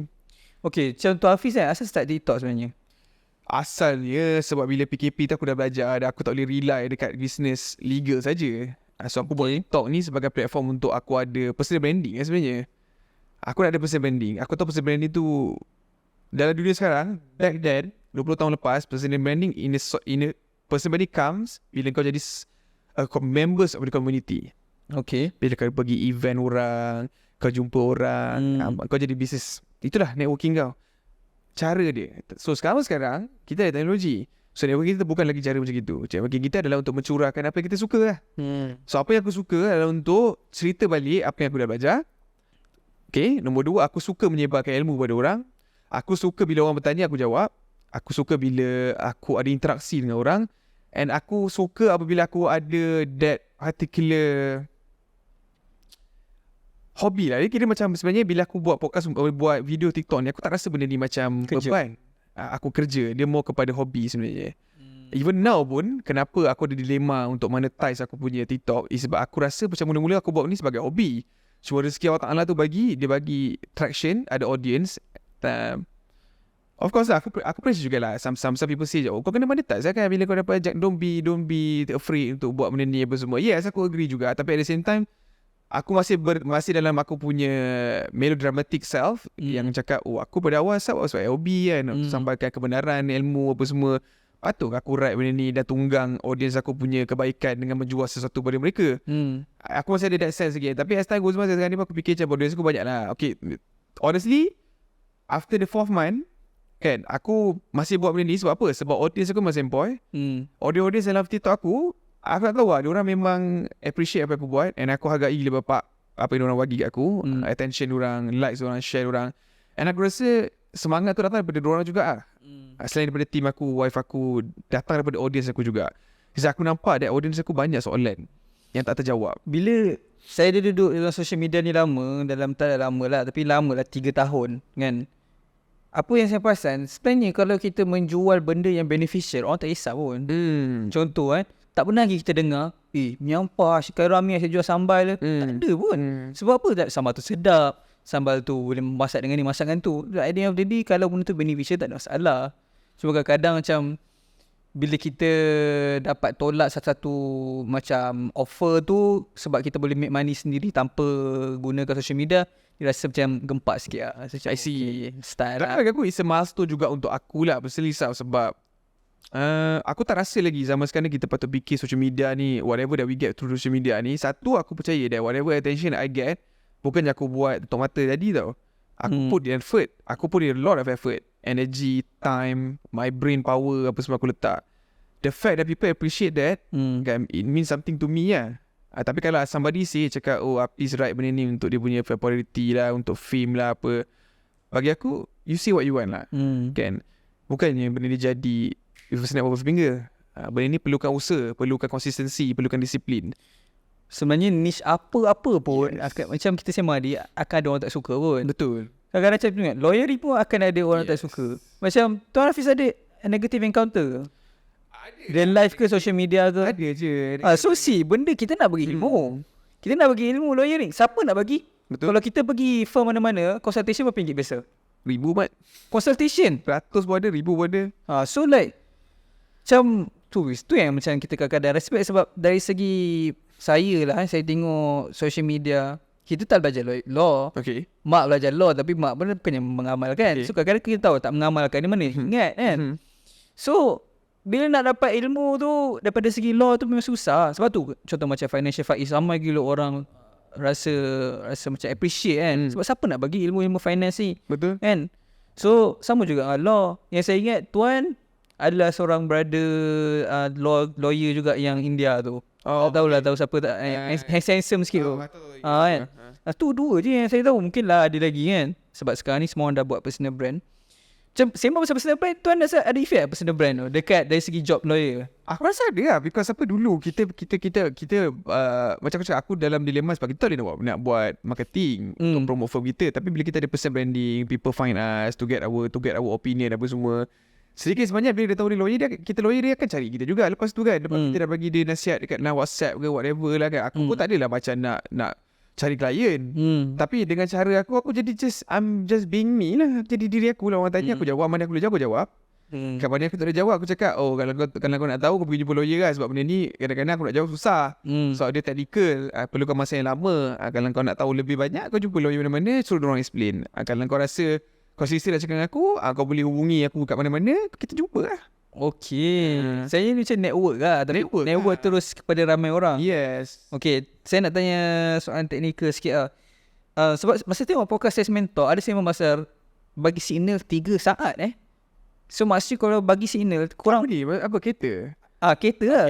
Itu macam sikit korang sembang pasal kes yang accident tu. Okay. So maksudnya kalau kita bagi signal kurang ber 3 saat, kita tak boleh tukar lane. So kalau kita tukar lane tu boleh kena charge Maksud kau? Tak faham. Kan dalam podcast tu Tuan ada cakap kalau kita bagi signal kita kena 3 saat baru masuk lane. Kan? Ada kan? So maksudnya kalau kita bagi signal, kita terus masuk je. Tak boleh lah. Okay. Ada segi etika. Etika ke undang-undang? Etika dan juga undang-undang. Sebab dalam Maktab Pengatur Jalan, dia ada highway transport rules. Banyak dia kan. Dia bawa IPJ tu, dia kepala dia IPJ. Bawah tu ada banyak bylaw tau orang panggil. Undang-undang keliling macam PJ. Sebab interesting ni rasanya ramai tak tahu. Lintas. So bila kalau kau pergi kelas JPJ, ada mesti tak ingat ni. Tak ingat lah kena bagi kira 1001, 1002, 1003 bagi. Tahu? Yes. Tapi tak expect dari segi akan jadi macam boleh kena saman tau. Dia takkan jadi kena saman sebab kalau tak jadi accident kan. Yelah. Dia takkan jadi isu. Okay, kau kena faham lah. There's always cause and action lah. Kan bila kita cakap ada SOP ni dia boleh lentur. Maksudnya SOP ni ditubuhkan untuk mengawal selia. Apakah disiplin dia? Apakah proses dia? Let's say kau nak masuk roundabout. Okay? Kau nak masuk roundabout. Okay, certain orang yang tak benda ilmu menggunakan roundabout, dia masuk roundabout, dia terus pergi ke lorong kiri. Okay. Which is wrong. Betul tak? Betul. So, kalau kau nak masuk pukul 3, okay, kau nak masuk pukul 3 dengan atas, okay, let's say dengan sini, kau nak masuk sini dengan masuk atas, kau kena stay ruang kanan dulu. Baru kau masuk ke kiri, pelan-pelan. Okay, bagi signal, masuk kiri pelan-pelan. Okay, kalau kau nak masuk dorong yang belah sini dan belah bawah balik, kau dah masuk belah kiri, kau dah lepas yang atas pukul 12 tadi, kau terus masuk kiri. Okay, kau bagi signal, kau masuk kiri, sama cara dia. Cuma dalam APJ, dia ada specific ways. Dalam JPJ punya rule of conduct, untuk highway code ataupun lalu lintas, dia ada specific ways of doing it. Tapi bila kau dalam real life situation, kau takkan adalah sebab boleh tiba-tiba, kau tak bagi 3 saat saman. Tak ada lah. Guys, raya dah nak dekat ni. Time ni lah kau nak belanja mak kau dengan isteri kau. Kau dah masak rendang raya ni. Peti ais kau sekarang mana muat guys. Ni peti ais serendah RM98 sebulan. Deposit pula serendah RM1 je. Maksudnya kau bayar RM1, kau dapat peti ais. Kau tunggu apa lagi? Tekan di WhatsApp kat bawah. Mari sini guys, aku tunjuk kat korang. Peti ais ni kenapa korang kena beli? Ada smart inverter compressor. Memang sangat-sangat jimat elektrik. Saya ada 10 tahun warranty lagi. Saiz dia pula 694 liter. Kau tengok, lagi tinggi pada aku. Jom kita tengok dalam dia guys. Sangat-sangat besar. Ada 1, 2, 3, 4, 5, 6 tingkat guys. Dan juga kat belah sini ada 1, 2, 3, 4 tingkat. Okay, untuk freezer dia pula, kalau kita buka ni, sama juga guys. Kau boleh tengok ada 1, 2, 3, 4 dan 5, 6 tingkat. Dan juga ada 2 untuk belah sini. Yang dekat sini dia guys, bahagian ais dia. Sebab apa? Ada tempat ais dengan air dekat sini. Yang paling best dia guys, peti ais ni boleh kontrol pakai wifi. Kau boleh guna phone korang untuk on, off, check kalau tak tutup rapat pun boleh. Siap ada hygiene flash lagi guys, yang mana dia akan sedut semua bau-bau peti ais ni. Hilangkan semua bau, tak kisahlah ikan ke apa. Yang paling best dia guys, ada pintu rahsia. Kalau kau malas nak buka pintu besar, pintu kecil pun boleh. Ni kau boleh ambil lah, kau nak ambil biskut ke, kau nak ambil gula-gula, air, apa-apa je lah guys. Kau boleh letak lah beberapa benda yang senang nak ambil. Tak payah pening-pening guys. And paling best, ada tempat ais dan air guys. Kalau korang tengok sini, tekan bahagian ais hancur.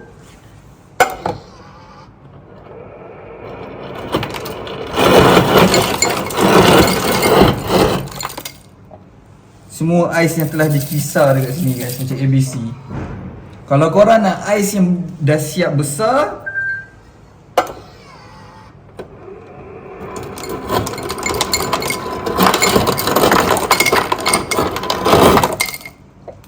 Nampak tak guys? Ais besar pun ada.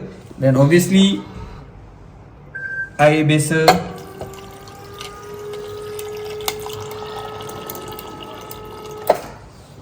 Boleh minum sampai esok. Maksudnya kau bayar RM1, kau dapat peti ais.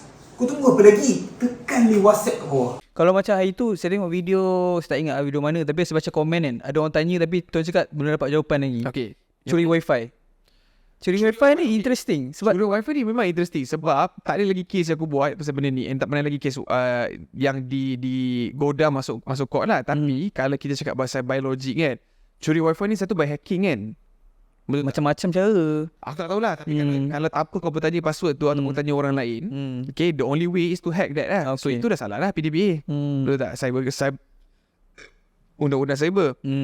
Kau dah menyalahgunakan, okay, malicious software, kau hantar kepada orang PDPA. Ataupun kalau dalam keadaan mana kau dapat password daripada orang lain, kau gunakan dia sajeti lah, Mat. Aku tak rasa benda tu jadi satu isu. Tapi dia still kira by definition dia still curi lah. So harta dia. And orang tu punya wifi akan jadi makin slow. Yes. So kau mungkin akan impact benda tu kan. Tapi dari segi jenayahnya, mungkin susah lah kau nak kena bila kau report polis, so polis nak anggap benda tu sebagai satu kes kecurian. Sebab kecurian ni perlu ada tindakan. Maksudnya kau perlu ada ambil sesuatu dan mengeluarkannya daripada tempat yang asal. Okay. So wifi ni dia tak nampak. tak nampak. So macam mana kau boleh nak cakap di wifi tu dicuri dalam definition yang standard ni? Ya. Tapi Lepas tu nak buktikan lagi satu hal. saya boleh kata hal. So maybe if it comes to that, mungkin lah kalau kau kena pun mungkin kau kena tuntutan civil daripada owner dia. And kau guna wifi dia, dia boleh buat tuntutan kecil kat kau, minta RM5,000. Sepanjang masa kau dah gunakan tu, dia minta compensation. Ya, Kau buat lagi, dia minta lagi. Kalau untuk ni sebab saya tanya sebab saya ada kawan. Kalau kita jual barang kopi ni, sebenarnya apa dia punya konsekuensi sebenarnya? Jersey kopi, kasut kopi. Tak faham soalan. Apa maksud konsekuensi? Konsekuensi sebenarnya boleh kan tak boleh. Tapi asal macam berluasa sangat. Kopi? Kopi ori. Okay. Jersey kopi ori. COPY? Bukan kopi minum sorry. Kopi ori, barang kopi ori. Kopi ori, okay. Kan ramai orang jual kasut kopi ori, jersey kopi ori. So sebenarnya konsekuensi saya apa dia? Infringement lah, itu infringement. Let's say macam kau jual barang, let's say lah kau buat, dulu aku pernah handle dengan bos aku, dengan ex-master aku, satu kes cabinet AKK. Company ni dia pakai pirated Microsoft tau. Okay. So pirated. Okay. Dia hack dia punya, aku tak tahu macam mana dia buat, tapi dia basically dia macam non-license punya lah. So bila cabinet AKK dapat complain daripada agent Microsoft kat sini, cabinet AKK panggil owner. So for all the software dia pakai, for the term dia pakai, Microsoft minta dia bayar. Tadi Untuk pampasan kena bayar. ni company besar yang kena. Company besar. Mana yang company kena? Kau kan semakin kecil je, 4 orang je pun. So maksudnya Cuma aku tak pasti, aku lupa macam mana boleh kantor lah. kayaknya bukan team Microsoft sentiasa mencari, bukan? Diorang ada that particular Team yang silap aku, diorang ada that particular structure dekat sini yang kawal benda-benda ni juga for pirated software apa semua. Cuma macam aku cakap lah kan, kalau tak ada aduan susah lah benda ni nak kantor kan.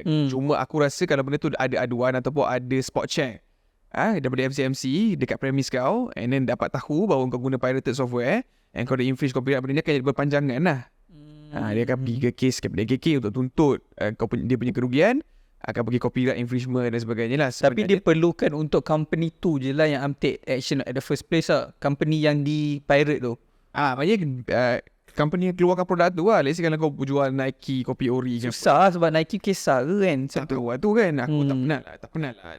Pernah dengar ke? Aku tak pernah research pasal benda ni lah. Tapi I don't know, maybe. Okay, tapi maknanya kalau tak pernah dengar tu just jarang lah. Aku rasa ada Mat. Kalau dulu lah yang aku pernah dengar, macam bila diorang punya investigator datang dekat bazar-bazar, dekat town kan. So ataupun MCMC datang, ataupun bahaya. Maipo punya komplain dapat daripada siapa-siapa. So benda tu adalah konsekuensi juga. Okay, ni soalan agak interesting. Sebab saya rasa ramai mengalami masalah ni. Boleh tak cerita sikit pasal pengutip hutang ni? Sebab ramai orang confuse sebenarnya. Adakah sebab pengutip hutang ni pun main psikologi. Siapa yang pernah kena, saya rasa main psikologi. And sebab saya banyak dengar daripada orang-orang yang kena pengutip hutang, dia orang main macam yang mana bawa surat lawyer lah apa. So kalau orang yang tak tahu apa-apa ni, dia mungkin akan termakan dengan macam maknanya bahaya lah apa. Senang cerita sekarang ni, cuba tuan ceritakan specifically orang pengutip hutang ni, so dia buat taktik apa sebenarnya? And apa hak dia pun sebenarnya? Aku rasa kalau yang guna debt collector ni normally would be microcredits lah. Okay. Kebanyakannya macam yang kredit, Kuku, Kowe, credit cards. So normally for this debt collector, diorang bukan daripada syarikat yang kau berinteraksi pun. Dia daripada third party punya company. Diorang ada company diorang lah. Agencies lah. So these people diorang ada KPI untuk diorang kejar hutang yang dah di list down by dia punya client. Right, so they will try every method yang possible lah untuk dapatkan hutang tu. Tapi bank negara dah list down apa etika debt collector yang debt collector perlu ikut. So antara etika-etika dia lah, dia tak boleh bagi false information, dia tak boleh minta private information, dia tak boleh abuse, dia tak boleh harass, tak boleh maki, caci, misrep, cakap lawyer, ugut, macam-macam banyak etika orang boleh google benda ni. BNM mengeluarkan berkeliling yang nyata dan juga yang aku rasa agak kondusif lah. So let's say kalau korang kena dengan debt collector ni, aku rasa the best way forward is untuk lodge a complaint to BNM lah. To type in the message ataupun email to BNM. Dan kalau kau tahu agensi mana yang buat debt collection tu, yang melanggar cara tu, kau boleh tag company tu sekali lah, through dia punya SSM search dan sebagainya. Tapi normally debt collector dia takkan cakap company mana kebanyakannya, kalau yang harass ni lah. Tapi kalau debt collector yang formal, dia tak ada harass. Lagipun debt collector ni, aku tak ingat apa dia punya pantang dia dari segi berapa kali dia boleh telefon, berapa kali dia boleh message. Tapi there's a very specific guideline on how berapa kali dia boleh message kau seminggu, berapa kali dia boleh call. Ada to that extent. Oh ya Yes. Oh, Cuma yang debt collector yang kau cakap ni is debt collector yang gunakan ugutan macam saya ada surat lawyer kan, tanpa notis lah kat rumah, cakap rumah kena sita, rumah tak boleh keluar. Senang cerita macam ni. Okay, untuk apa-apa perintah, untuk sita rumah, untuk sita harta benda, untuk masuk rumah dengan kebenaran, semua kena dapat perintah mahkamah. Okay, perintah mahkamah ni dia ada very specific dokumen. Okay, dia dengan kepala mahkamahnya di dalam mahkamah Melaya di mahkamah Tanah Melayu di negeri Sabah Kota, Negeri Sembilan, di negeri Selangor, negeri Johor. So diorang ada kepala, ada nombor kes dicop, di printed, ada signature pendaftar banyak. So debt collector ni selalunya dia takkan boleh bagi benda tu. Dia cuma bagi surat lawyer je. Okay. Surat lawyer ni pula tanpa perintah mahkamah, surat lawyer ni just a piece of paper je. Tak ada apa pun lah. Tak ada apa pun. Dia just panggil letter of demand ataupun notis tuntutan. Okay, bila kau kena arrest benda ni, kau rekodkan je lah. Hari pertama dia buat apa, hari kedua dia buat apa, nombor telefon apa dia pakai, kau kumpulkan. Dah cukup 10-15 hari dia buat, ataupun dalam sebulan, kau shoot lah email to BNM. Tag sekali conversation kau apa semua. Dan kalau kau boleh detect company mana yang buat, lagi bagus, lagi senang BNM nak buat kerja. Kalau macam surat tadi official dari mahkamah tu, siapa yang akan hantar selalu? Selalunya dia akan hantar by courier, through AR registered post, okay, ataupun dia akan hantar by hand through siapa-siapa lah, runner ke apa ke. Bukanlah lawyer datang ke, siapa datang ke. Ataupun ada je lawyer datang, kadang-kadang lawyer datang untuk notice. Dia dah pergi rumah kau, alamat berdaftar dalam IC dah pergi, tak ada orang. So kadang-kadang lawyer datang, lawyer just ambil gambar, cakap kita dah hantar dekat rumah, ada alamat yang berdaftar, dan kerja kita pada dapat waktu saman dah sempurna, ataupun penyerahan perintah tu dah sempurna. Okay. So sekarang kadang runner lah selalunya. runner lah. Runner atau AR. Faham. Ataupun dia post kat surat pun boleh jadi. Selalunya AR register post lah. Ataupun prepaid post ke. Tengok lah macam mana. Selalunya kita orang, aku personally, for this kind of thing semua, kita orang guna AR registered. Okay. Kita akan email, AR registered. Kalau ada WhatsApp, semualah apa communication yang kita Make sure benda tu sampai lah. make sure benda tu sampai. Sebab sekarang ni kita tengok banyak kita boleh katakan zaman review lah. Banyak orang review yang content creator review, yang orang biasa pun review makan ke, review movie ke apa kan. So saya bila kita review ni, katakan kita review negatively, saya apa dia punya boundaries yang kita tak boleh langgar? Kau tak boleh speculate. Tu je. Kau jangan tabur benda yang kau tak tahu. Kau jangan tabur benda yang tak ada fakta yang kau boleh back you up. Tu je. Sebab bila kau buat review on benda yang dah public, dia tak boleh halang kau. Sebab bila dia letak diri dia ataupun letak produk dia for a public viewing, dia kena subject diri dia tu criticism juga. Okay. Itu memang undang-undang. Tapi bila kau mengaibkan dia, kau menjatuhkan dia, kau memberi kerugian kepada dia, itulah di mana masa dia ada peluang untuk saman kau lah. So dia punya jalan lawan dia ada saman je lah. Rule dia, kalau dia tak puas hati, kau menjatuhkan dia, kau mengaibkan dia, dan kau memberi impact kepada diri dia, then yes, dia boleh saman kau. Selalu saman kalau kalah and tak boleh nak bayar, akan kena apa ni? Ada banyak cara. Tak cukup nak cover hari ni. Okay. Kau boleh tengok dekat VTT aku ada banyak pasal benda ni. Tapi boleh sampai masuk penjara ke? One of the ways. One of the ways, tak sama. Ada limit dia. Patut silap is about 14 okay. days. Nak tanya satu lagi. Bab kalau online ni, kalau kena ugut online. Okay. Okay, yang ni macam mana? Ugut macam mana? Ugut macam katakan ugut dari segi keselamatan. Cuba contoh, bagi sikit keadaan. Dia say, aku nak cari kau sampai jumpa. Kau dengan keluarga kau akan selamat. Itu boleh. Itu ugutan jenayah. Okay. So itu kenapa saman ke kena buat kadang kesesaan ke apa? Boleh bawa report polis, boleh siasat, and report tu kau boleh bawa pergi MCMC untuk masukkan komplain kat MCMC for online harassment dan sebagainya.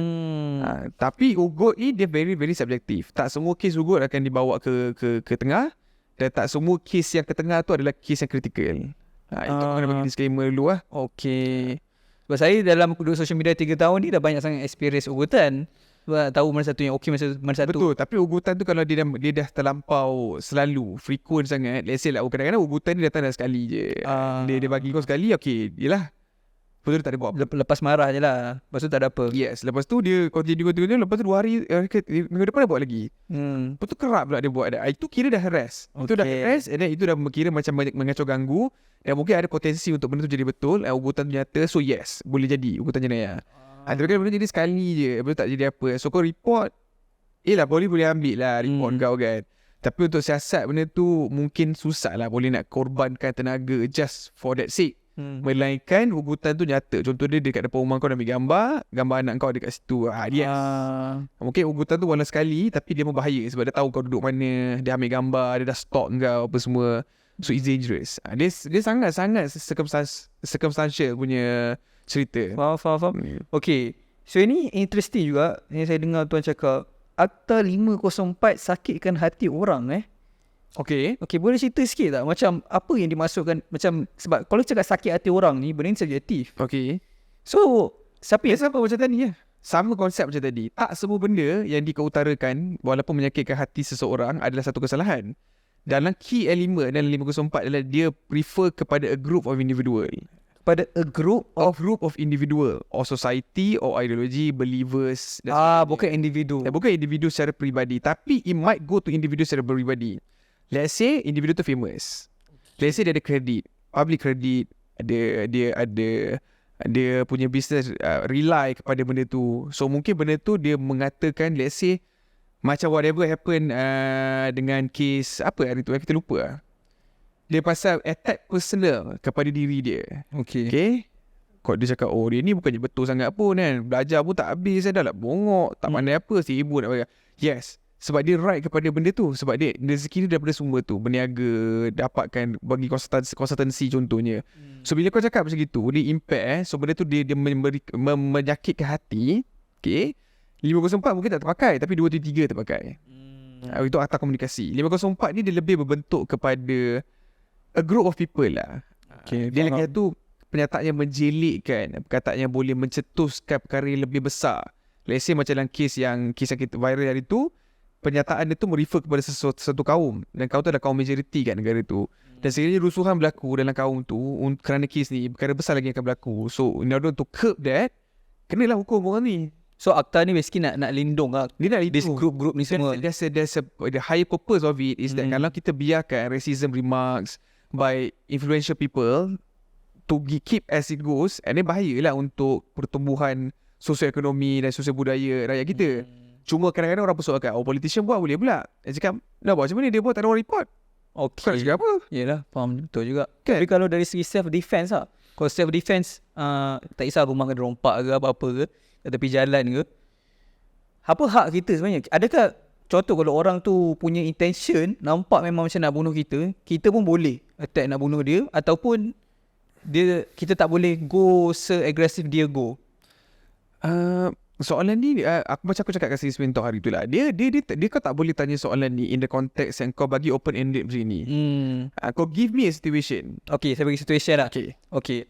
So sekarang ni jalan tepi jalan, ada seorang datang bawa pisau. Okay.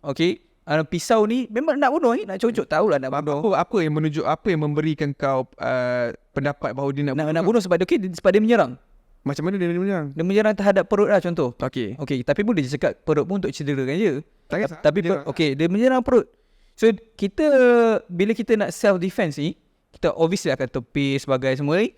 Lalu mamak yang dalam pergelutan tu mamak yang seorang ni yang mati. Orang yang menyerang awalnya. Okay, sebab tu aku cakap dengan dalam video aku sendiri aku dah jelaskan benda ni. Dalam season aku dah jelaskan benda ni. Okay, dalam section dalam bawah penal code atau kanun keseksaan melibatkan self defense daripada section 94 sampai lah section 100, the key element kat situ is the imminent danger. Imminent danger. Imminent tu apa? Maknanya benda tu real, sedang berlaku, boleh dirasai. Faham? So dalam keadaan kau, boleh tak kau rasain kau nak akan ditikam? Boleh. Ada tak possibility kau bleed out and die? So section terpakai lah. Walaupun kita berjaya self defense dan kita tak mati. Self defense, dia pakai pisau. Okay, dia cuba nak tikam kau. Okay, kata tak berjaya tikam kau, tapi dia berjaya scrape you. Okay, dalam pergelutan tu. Okay, ada bukti tunjuk. Logik tak bila kau cakap memang nyawa kau dalam bahaya masa tu? Logik lah. So section 99 terpakai lah. Dia cakap kat situ, sekiranya nyawa kita dalam ancaman, penggunaan pakai self defense boleh dilanjutkan sehingga menyebabkan kematian kepada penyerang tersebut. Itu salah satu condition dia untuk gunakan. Sebab tu aku cakap jangan tengok kes yang viral dia. Sebab ada kes, banyak gila kes dekat yang dah dilaporkan oleh Mahkamah Persekutuan, Mahkamah Rayuan yang membenarkan tertuduh dilepaskan sebab mengamalkan self defense walaupun orang yang diserang tu mati. Sebab dia tak ada niat. Sebab dalam keadaan dia diserang dengan pisau, dengan parang kan.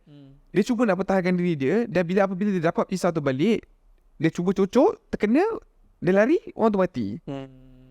Dia pun try nak selamatkan diri dulu lah. Tapi dia ambil step yang sepatutnya. Lepas dia dah cocok apa semua, tengok orang tu dah bleed out, dia pergi balai polis, buat report, panggil ambulans, suruh datang.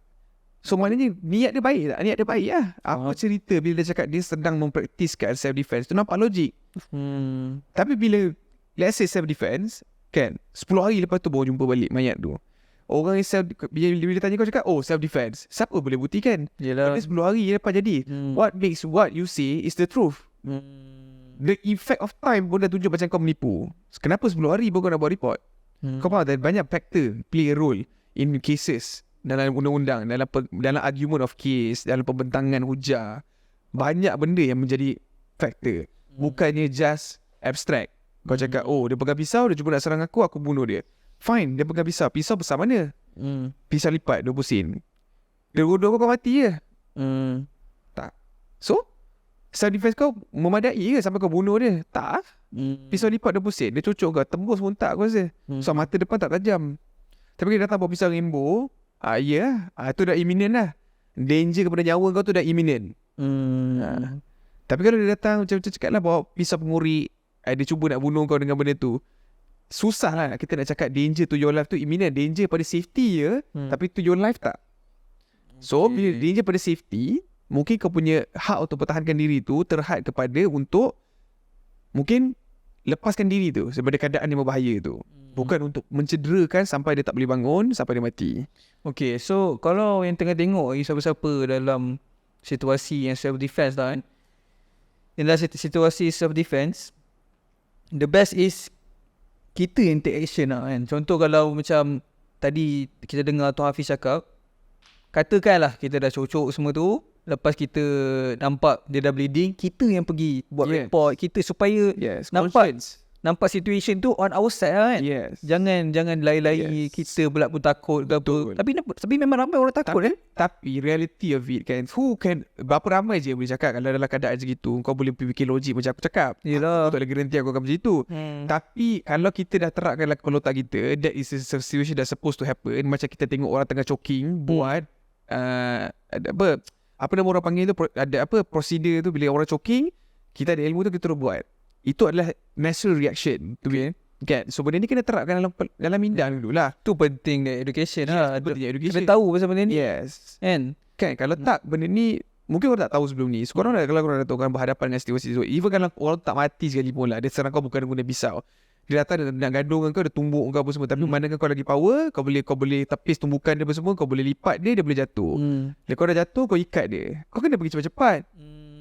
Cakap orang ni datang serang saya apa semua. So sebab apa kena cepat? Sebab bila kau cepat, cerita kau lebih make sense. Kan sebab kau tak dipengaruhi oleh masa. Memori kau tu tak dipengaruhi oleh masa. Betul tak? Contohnya macam cakap kau 10 hari lepas apa warna seluar kau pakai pada pukul yang sama sekarang. Memang tak ingat lah. Itulah memori manusia. Tapi benda tak ketika. Tapi aku cakap kau, jika 10 hari yang lepas, kat mana kau berada? Okay, pada waktu ni, malam ni. Kat mana kau ada waktu malam ni? Kau ingat? 10 hari lepas. Kat mana? Ya, tak ingat lah. Aku rasa kau ingat. Cuma kau tak boleh bagi tahu spesifik apa kau buat. Mungkin kau tahu kau kat rumah. Dalam kau tahu dah waktu 11.30. You're Selalu at home. kat rumah. Only at home. Kan? Tapi bila kau cakap, bila orang tanya kau, selalunya kat mana? Normally at home. Kau tak ada keyakinan. Kau tak ada that effect of confidence. Might be aku dekat rumah, tapi mungkin tak. Sebab pukul 10 lebih tu aku dah keluar. Aku tengok kau balik pukul berapa. Dia jadi begitu. Tapi kalau aku tanya kau, semalam waktu ni kau kat mana? Saya tahu. Sudah kau tahu. Kau tu kena cepat kan? Yeah, sebab kena cepat. Sebab tu dalam undang-undang, bila kes jenayah kan, laporan bila dibuat ni sangat-sangat crucial. Tapi dia tak menjadi faktor sama ada benda tu betul atau tak. Dia crucial untuk menzahirkan apa yang kau rasa dan alami secepat mungkin.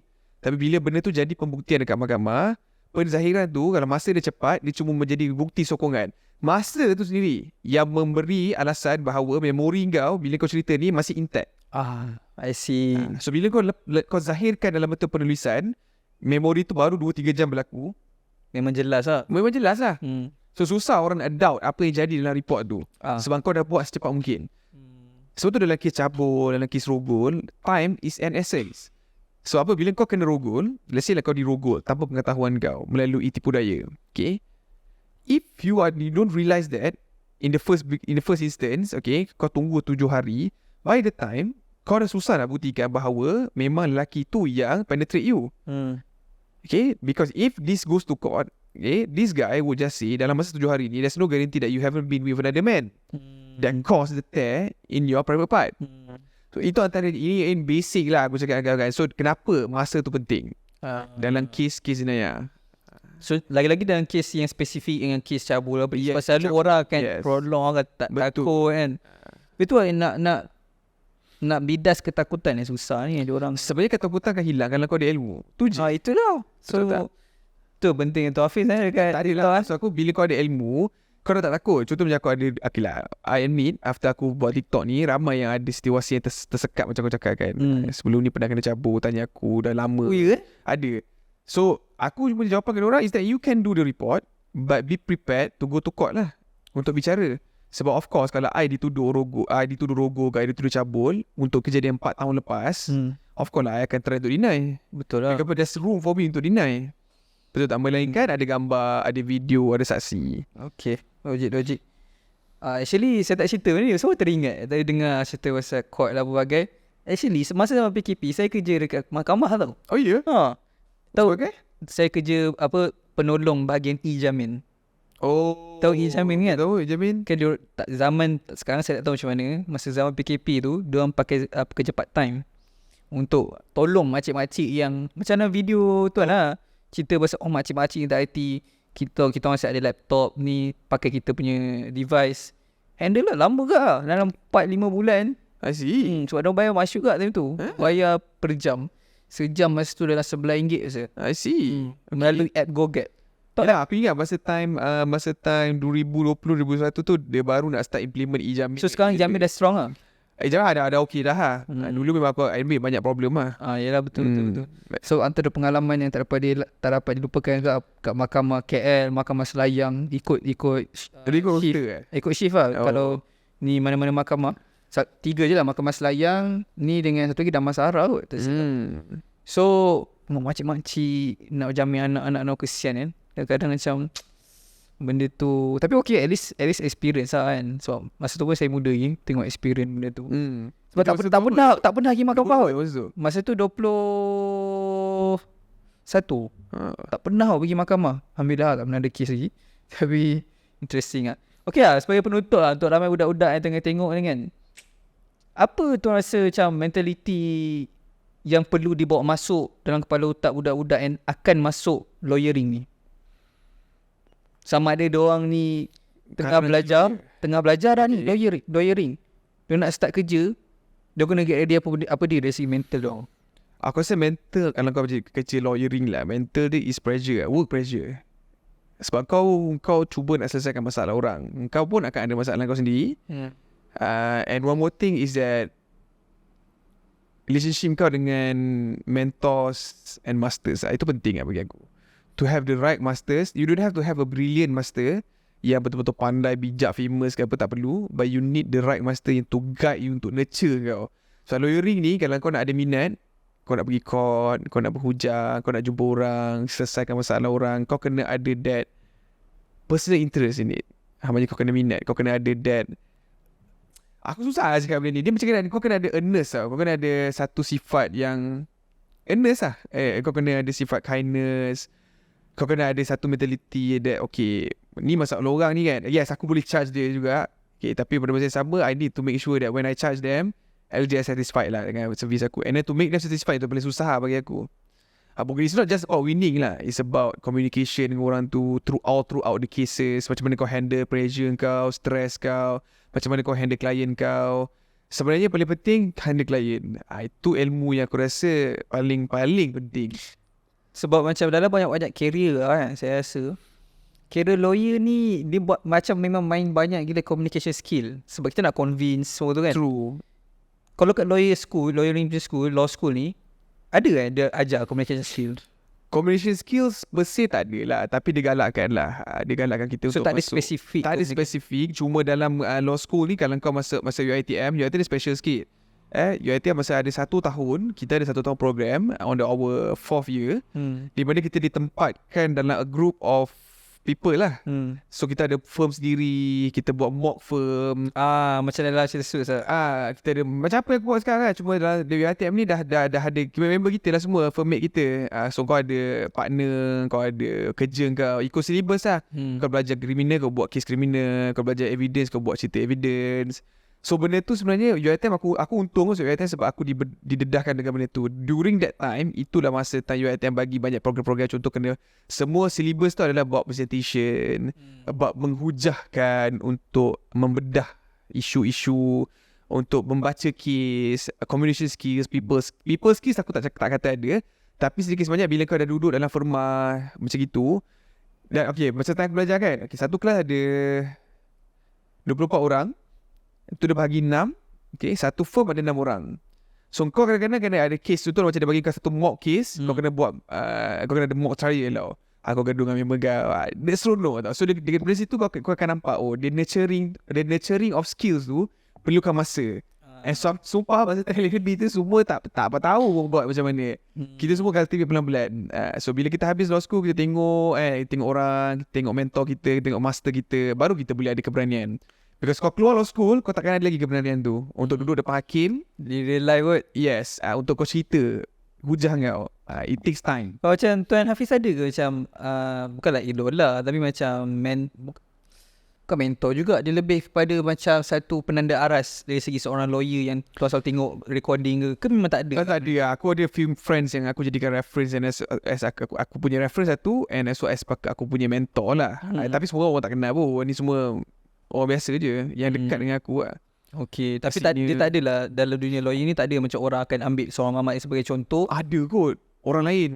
Ada lah. Kalau kat sekolah dulu, sekolah pula, kalau kat law school dulu, ada ke macam dari segi satu subjek tu akan ambil satu kes yang pernah berlaku, lepas tu try untuk that's how we learn lah. Macam dalam cerita ni, banyak sangat cerita tengok ni astagfirullahaladzim, kill apa tak ingat yang law kill order tak ingat Law and Order? Bukan, saya tak ingat tajuk dia. Cerita dia basically yang satu lecturer perempuan ni, lepas tu budak-budak di student law. Oh, how to solve a murder. Yes, how to solve murder. Macam tu lah kan, dia kau ambil dalam situ how to solve murder. Tapi lebih kurang dia punya sistem pembelajaran ni kan, dia akan bagi satu kes, akan suruh cari. Tapi kes betul yang dia bagi. Yang masa time kita orang belajar pun sama. Dia bagi kes betul. Kes betul. Style lah. So dia akan bagi kau kes law, apa yang kau kena baca. Okay, lecturer akan bagi akan minggu ni kau kena baca kes apa semua, tajuk apa, yang kita bincangkan lah. Tapi depend. Ada lecturer yang akan bincangkan kes, ada lecturer yang mengajar cara menggunakan textbook, ada yang gunakan slide, ada macam-macam lecturer. Cerita tengok tak?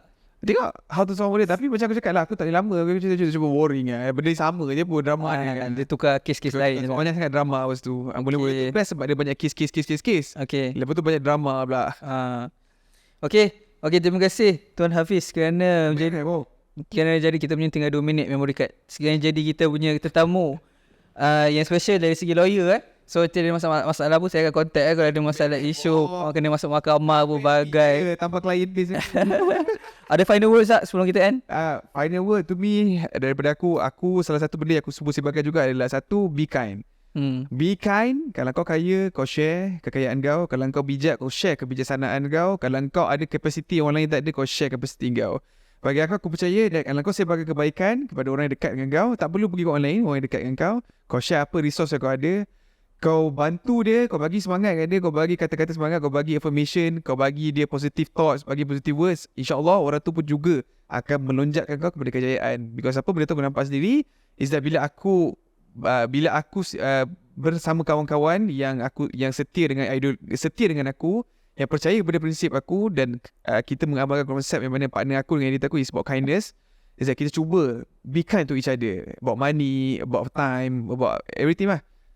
We try to give and take and not all this. So bila kau ada that particular mindset is to be kind to people, not just in the form of physical possession, dengan ilmu, dengan cara, dengan guidance. Bagi aku kalau kau ada opportunity tu kau buat. Dan kalau kau tak ada opportunity gitu, mungkin kau patut fikirkan cara macam mana untuk kau contribute to be kind to other people. Spread kindness, sebab terlalu banyak sangat hate in TikTok, in Facebook, in YouTube. Spread kindness, spread good words, spread positive thoughts. Supaya kita semua rakyat Malaysia, aku just nak rakyat Malaysia lebih maju daripada kita yang 10 tahun lepas, 20 tahun lepas. So supaya kita jadi ada ukuah yang lebih tinggi.